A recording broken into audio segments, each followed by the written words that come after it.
Assalamualaikum warahmatullahi wabarakatuh. Terima kasih kepada Ibu Saminem selaku dosen mata kuliah Akuntansi Manajemen. Saya Agini Rolisa dari kelompok 6 beserta teman saya Ayu Novianti, Muhammad Aldo, Nadia Rizkia Kusuma Putri Eka Setiawati. Kami akan membahas manajemen berdasarkan aktivitas. Manajemen berdasarkan aktivitas. Manajemen berdasarkan aktivitas atau yang disebut activity-based management adalah pendekatan untuk keseluruhan sistem yang terintegrasi dan berfokus pada perhatian manajemen atas berbagai aktivitas dengan tujuan meningkatkan nilai bagi pelanggan dan laba yang dicapai dengan mewujudkan nilai. ABC merupakan sumber utama informasi manajemen berdasarkan aktivitas. Adapun model manajemen berdasarkan aktivitas dibagi atas dua dimensi. Dimensi pertama, dimensi biaya, memberikan informasi mengenai sumber daya, aktivitas, dan objek biaya yang menjadi perhatian setiap produk, pelanggan, pemasok, dan distributor. Tujuannya adalah memperbaiki akurasi pembebanan biaya. Dimensi kedua, dimensi proses, memberikan informasi mengenai aktivitas apa saja yang harus dilakukan dan mengapa seberapa baik aktivitas tersebut dilakukan. Tujuannya adalah mengurangi biaya.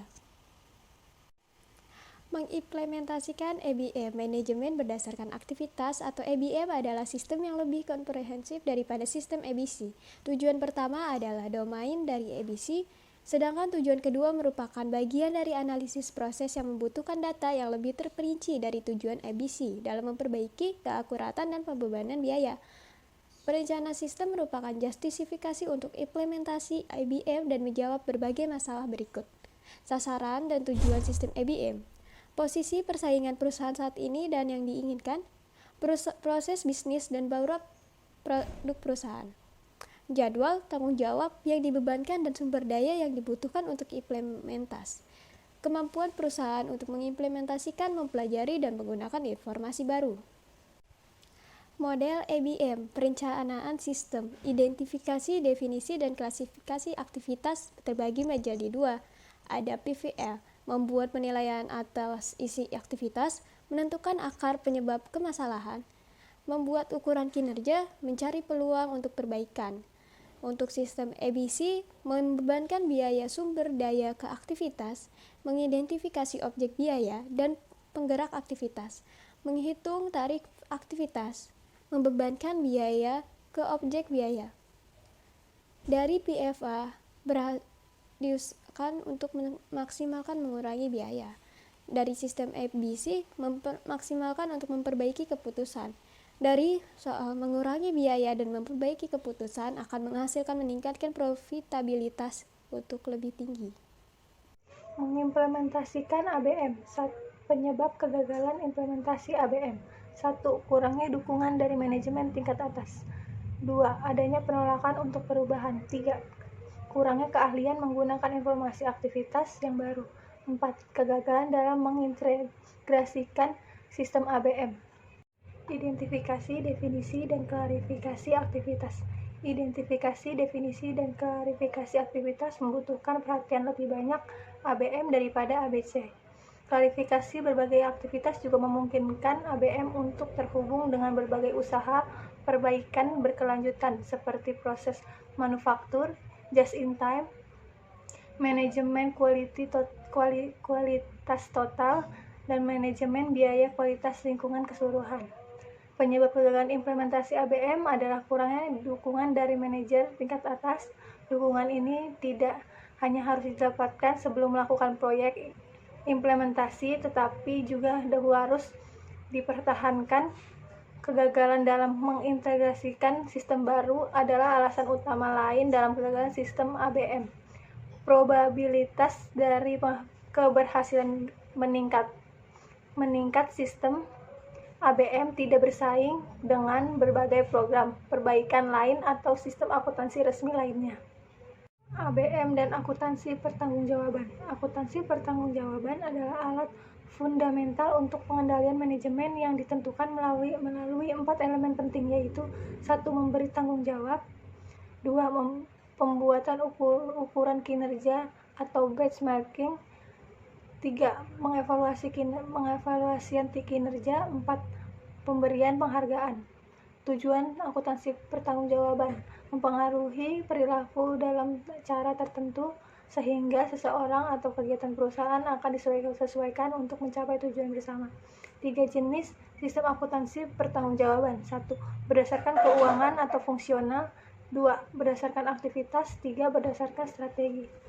ABM dan akuntansi pertanggungjawaban. Sistem akuntansi bertanggung-jawaban berdasarkan keuangan atau fungsional. 1. Memberikan tanggung jawab pada berbagai unit perusahaan dan menyatakan berbagai ukuran kinerja dalam bentuk keuangan. 2. Biasanya diterapkan pada perusahaan yang beroperasi dalam lingkungan yang stabil dengan produk, proses yang terstandarisasi dan tekanan pesaing rendah. Akuntansi pertanggungjawaban berdasarkan aktivitas. 1.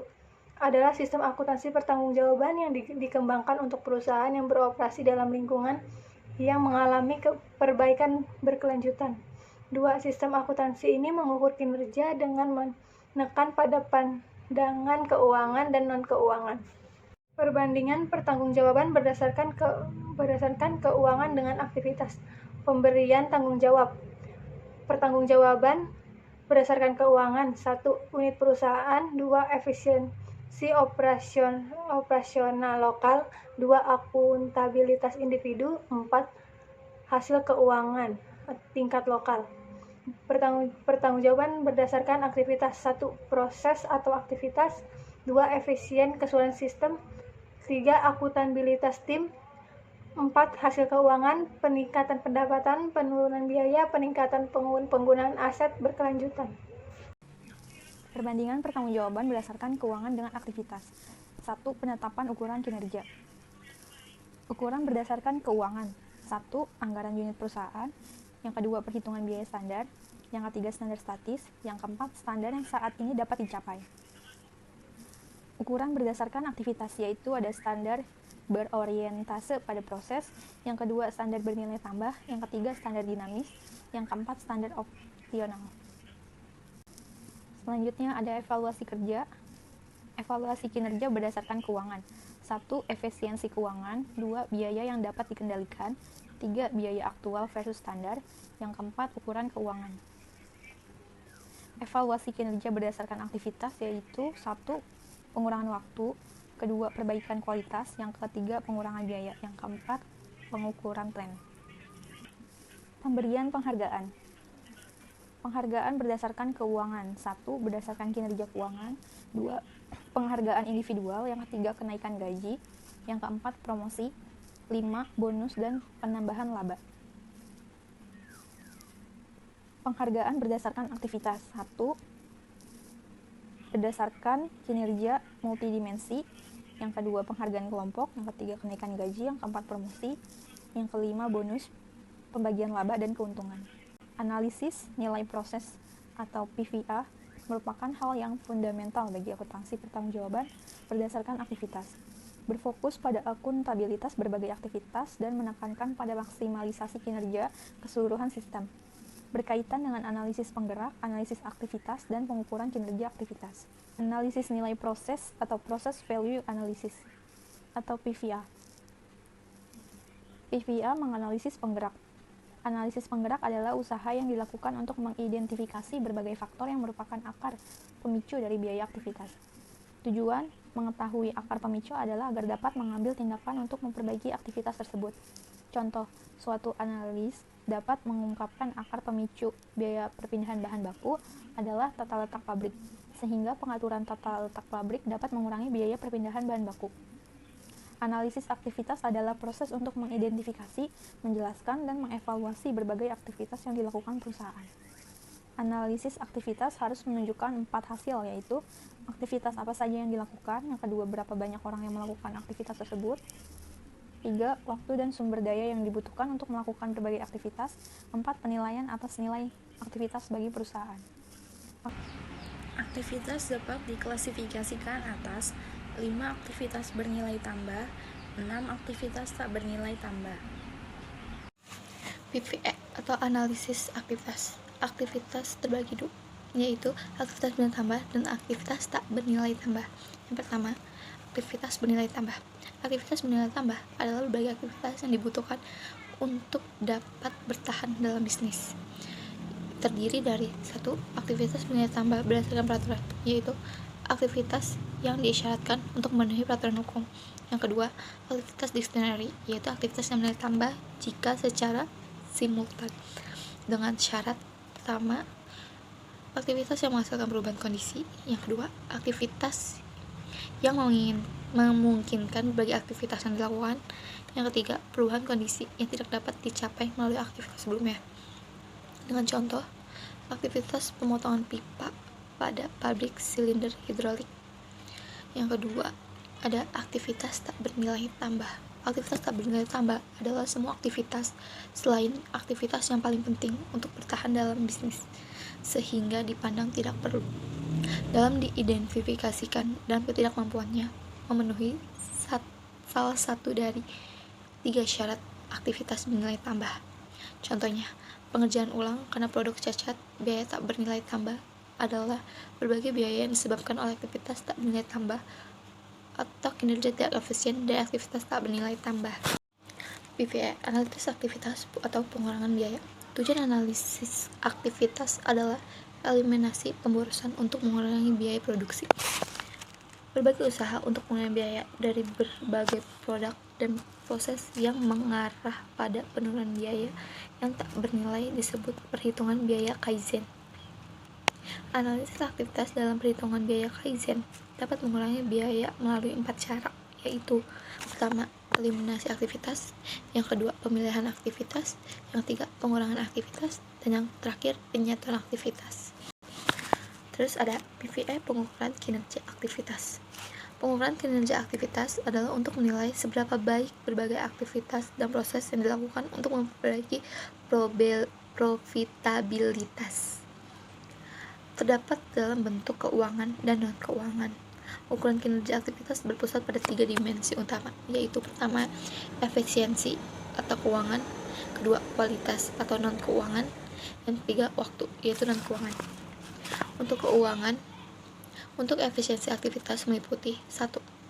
Laporan biaya bernilai tambah dan tak bernilai tambah. Yang kedua, tren dalam laporan biaya aktivitas. Yang ketiga, penetapan standar Kaizen atau perbaikan yang direncanakan untuk periode masa mendatang. Yang keempat, identifikasi berbagai peluang perbaikan aktivitas. Dan yang terakhir, perhitungan biaya siklus hidup. Perhitungan biaya pelanggan dan pemasok berdasarkan aktivitas, yaitu pengetahuan tentang biaya pelanggan dan pemasok dapat menjadi informasi penting untuk memperbaiki profitabilitas perusahaan. Terus yang kedua ada ABC atau Activity Based Costing, dapat digunakan untuk menentukan keakuratan biaya pelanggan dan pemasok. Contoh aktivitas yang digerakkan pelanggan yaitu memasukkan pemesanan, mengambil pesanan, mengirim, melakukan tindak penjualan, dan mengevaluasi kredit klien. Terus, contoh, suatu perusahaan produksi suku cadang kecil untuk 11 pembeli utama. ABC digunakan untuk membebankan biaya produksi pada produk. Dari ke-11 pelanggan, terdapat satu rekening yang mencatat 50% dari total penjualan dan 10 rekening untuk penjualan lainnya. Pesanan yang dibuat untuk ke-10 pelanggan yang lebih kecil memiliki ukuran yang kira-kira sama. Data mengenai aktivitas pelanggan RPT adalah sebagai berikut. Perhitungan biaya pelanggan berdasarkan aktivitas. Di sini bisa kita lihat sendiri ada tabel.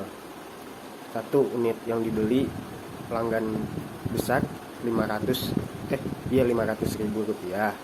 10 pelanggan yang lebih kecil 500.000 rupiah. Total sama dengan 1 juta. Pesanan yang dibuat 10 pelanggan yang lebih kecilnya 200, totalnya 202. Jumlah tindakan penjualan 10 pelanggan yang lebih kecilnya 210 dan total 220. Biaya produksi 3 juta rupiah di pelanggan besar. 10 pelanggan yang lebih kecil sama juga 3 juta. Total sama dengan 6 juta. Yang selanjutnya biaya pemenuhan pemesanan yang dialokasikan di pelanggan besar Rp202.000, di 10 pelanggan yang lebih kecil Rp202.000, total Rp404.000. Di biaya tenaga penjualan yang dialokasikan juga pelanggan besar Rp110.000, 10 pelanggan yang lebih kecil terdapat Rp110.000 juga, totalnya Rp220.000. Selanjutnya, perhitungan biaya pelanggan berdasarkan aktivitas. Dari soal tersebut dapat dihitung tarif aktivitas pemenuhan pesanan sama dengan Rp404.000 dibagi 202 pesanan sama dengan Rp2.000 per pesanan. Tarif aktivitas penjualan 220.000 pesanan dibagi 220 tindakan penjualan sama dengan 1.000 per tindakan penjualan biaya yang dibebankan ke setiap kelompok pelanggan. Di bawah ini ada tabelnya, bisa dilihat sendirilah. Selanjutnya, perhitungan biaya pelanggan berdasarkan aktivitas. Dari hasil perhitungan tersebut terlihat 1. Biaya untuk melayani pelanggan besar ternyata lebih kecil daripada biaya untuk melayani pelanggan kecil, sehingga pelanggan besar mungkin dapat dikenakan harga yang lebih rendah. 2. Perhitungan di atas menimbulkan pertanyaan yang signifikan. Sehubungan dengan pelanggan kecil, mengapa lebih sulit menjual kepada pelanggan kecil? Mengapa tindakan penjualan lebih banyak dibutuhkan? Apakah mereka kurang diberikan informasi tentang produk dan lain-lain? Lanjut ke slide berikutnya. Perhitungan biaya pemasukan berdasarkan aktivitas. 1. Perhitungan biaya berdasarkan aktivitas juga dapat membantu manajer mengidentifikasi biaya yang sebenarnya dari para pemasok, di mana biaya dihubungkan dengan kualitas, keandalan, dan waktu pengiriman untuk kemudian ditambahkan pada biaya pembelian. 2. Pembebanan biaya untuk aktivitas berhubungan dengan pemasok mengikuti pola yang sama dengan perhitungan biaya pelanggan dan perhitungan harga pokok produk pada ABC. Ketiga, contoh di aktivitas yang digerakkan pemasok, aktivitas membeli, menerima, memeriksa barang atau komponen yang datang, mempercepat pengiriman produk karena keterlambatan pengiriman dari pemasok, mengerjakan ulang produk karena komponen yang cacat, dan lain-lain. Yes, sekian dari saya. Assalamualaikum warahmatullahi wabarakatuh. Terima kasih.